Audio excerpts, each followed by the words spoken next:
ദൈവത്തിന് സ്തുതി. പ്രഭാത കിരണത്തിലേക്ക് സ്നേഹവന്ദനം. ഭാഗം 2004. ഇന്ന് ജൂൺ മാസം 26 177 ദിവസത്തിലെത്തി. നമ്മുടെ കർത്താവിൻ്റെ പ്രിയപ്പെട്ട ശിഷ്യന്മാരോടൊപ്പമാണ് നമ്മുടെ യാത്ര. ജൂൺ മാസത്തിൻ്റെ അവസാനത്തേക്ക് എത്തുമ്പോൾ ശ്ലീഹാ നോമ്പിന്റെ സമാപനവും പന്തിരു ശിഷ്യന്മാരുടെ ഓർമ്മയും ശ്ലീഹന്മാരുടെ തലവന്മാരായ പത്രോസിന്റെയും പൗലോസിന്റെയും ഓർമ്മ പെരുന്നാളും ഒക്കെയുണ്ട്. ഇന്നേ ദിവസം യൂദാ എന്ന് പറയുന്ന ശിഷ്യനെയാണ്, ശ്ലീഹായെയാണ് നമ്മൾ ഓർക്കുന്നത്. ഇസ്കരിയാത്തോ അല്ലാത്ത യൂദ എന്നാണ് ഈ യൂദായെ തന്റെ സുവിശേഷത്തിൽ വിശുദ്ധനായ യോഹന്നാൻ ശ്ലീഹ വിശേഷിപ്പിക്കുന്നത്. സുവിശേഷത്തിന്റെ 14 അധ്യായത്തിലാണ് പരാമർശം. ഇസ്കരിയാത്തോ അല്ലാത്ത യൂദ. 2 യൂദാമാരുണ്ടായിരുന്നു അല്ലേ? ഈ യൂദായ്ക്ക് മറ്റൊരു പ്രത്യേകതയുണ്ട്. വേറെ 2 പേരും കൂടിയുണ്ട്. ഒന്ന് തഥായിയാണ്, 2 ലാബി.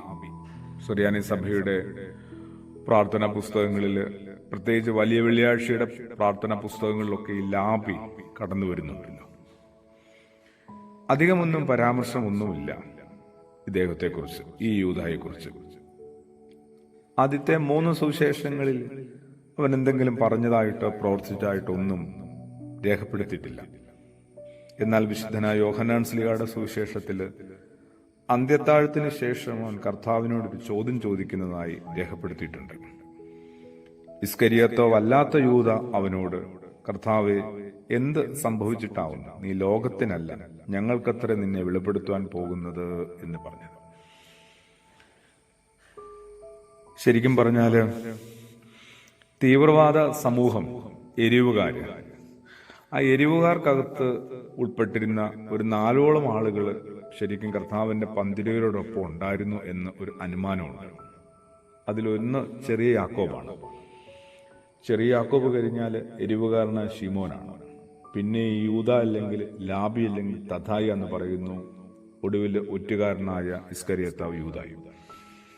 അങ്ങനെയൊക്കെയുള്ള അനുമാനങ്ങളും ചരിത്രങ്ങളും ഒക്കെ ഉണ്ട്. യേശുവിനെയോ യേശുവിന്റെ ഉപദേശങ്ങളെയോ ശരിയായി മനസ്സിലാക്കുവാനായിട്ട് ഈ യൂദായ്ക്ക് കഴിഞ്ഞിരുന്നില്ല. അതുകൊണ്ടാണ് ഇങ്ങനെയൊരു ചോദ്യമൊക്കെ ചോദിച്ചത്. ഭൗതികമായ ഒരു വെളിപാടിനെ കുറിച്ച് മാത്രം ചിന്തിക്കാനേ കഴിഞ്ഞുള്ളൂ. തന്റെ ശിഷ്യന്മാർക്ക് മാത്രം അനുഭവമാകുന്ന ആത്മീയ ദർശനത്തെക്കുറിച്ചൊന്നും മനസ്സിലാക്കിയില്ല ഈ യൂദായും കൂടെയുള്ളൂ. യേശുവിന്റെ ഉയർപ്പിന് ശേഷമാണ് പതിയെ വെളിപ്പെട്ട് കിട്ടുന്നത്. കർത്താവ് കൊടുക്കുന്നതിന് മറുപടി ഉണ്ടെന്ന്. അത് കുറച്ചൊക്കെ ധൈര്യം, ഒരു ഉറപ്പുമൊക്കെ അവന് പ്രദാനം ചെയ്തിട്ടുണ്ടാവും. കർത്താവ് പറയുകയാണ്, എന്നെ സ്നേഹിക്കുന്നവൻ എന്റെ വചനം പാലിക്കും, എന്റെ പിതാവ് അവനെ സ്നേഹിക്കും, ഞങ്ങൾ അവന്റെ അടുക്കൽ വന്ന് അവനോടുകൂടെ വസിക്കും. എന്നെ സ്നേഹിക്കാത്തവൻ എന്റെ വചനം പ്രമാണിക്കുന്നില്ല. നിങ്ങൾ കേൾക്കുന്ന വചനം എന്റേതല്ല, എന്നെ അയച്ച പിതാവിൻ്റെ. ഈ മറുപടി ഈ യൂദായ്ക്ക് ധൈര്യവും ഉറപ്പും നൽകിയിട്ടുണ്ടാവും. യേശുവിനെ സ്നേഹിക്കുവാനും അനുസരിക്കുവാനും പിൻപറ്റുവാനും ഒക്കെ ആയിട്ട് അത് വലിയൊരു പ്രചോദനമായി മാറിയിട്ടുണ്ടാവും, പ്രകാശമായി. ശാന്തതയോടും വിശ്വസ്തയോടും കൂടി യേശുവിനോടൊപ്പം അവൻ പാർത്തു. വലിയ പ്രതീക്ഷകളോടുകൂടിയാണ് യേശുവിന്റെ ശിഷ്യ സംഘത്തിൽ ചേർന്നിട്ടുള്ളത്. യേശുവിന്റെ ഈ വാക്കുകളിൽ എത്ര ആഴമേറിയ സത്യങ്ങളുണ്ട്. സ്നേഹിക്കുകയും അനുസരിക്കുകയും ചെയ്യുന്ന ഹൃദയങ്ങൾക്ക് ദൈവം തന്നെ തന്നെ വെളിപ്പെടുത്തി കൊടുക്കുമെന്നാണ്. വെളിപാടിന് എപ്പോഴും 2 ഭാഗങ്ങളില്ലേ? ഒന്ന് വെളിപ്പെടുത്തുന്നവനും, 2 വെളിപാട് സ്വീകരിക്കുന്നവനും. സ്വീകരിക്കുന്നവന്റെ ഭാഗത്ത് അതിന് അനുകൂലമായ പ്രതികരണങ്ങൾ ഉണ്ടാവട്ടെ, ഒരുക്കങ്ങൾ ഉണ്ടാവട്ടെ. യേശു പോലും പറഞ്ഞില്ല, വെളിച്ചം ലോകത്തിൽ വന്നിട്ടും മനുഷ്യരുടെ പ്രവൃത്തികൾ ദോഷമുള്ളതാകിയാൽ അവർ വെളിച്ചത്തെക്കാളധികം ഇരുട്ടിനെ സ്നേഹിച്ചു എന്ന് യേശു ഇങ്ങനെ വിലപിക്കുന്നില്ലേ? ഞാൻ ലോകത്തിന്റെ വെളിച്ചമാണ്, നിങ്ങളും അതുപോലെ ലോകത്തിന്റെ വെളിച്ചമാകണമെന്നൊക്കെ പറയുമ്പോഴും വെളിച്ചത്തെക്കാളും അധികം മനുഷ്യർ ഇരുട്ടിനെ സ്നേഹിക്കുന്നതിനെ ഓർത്ത് യേശുവും ഭാരപ്പെടുന്നുണ്ട്.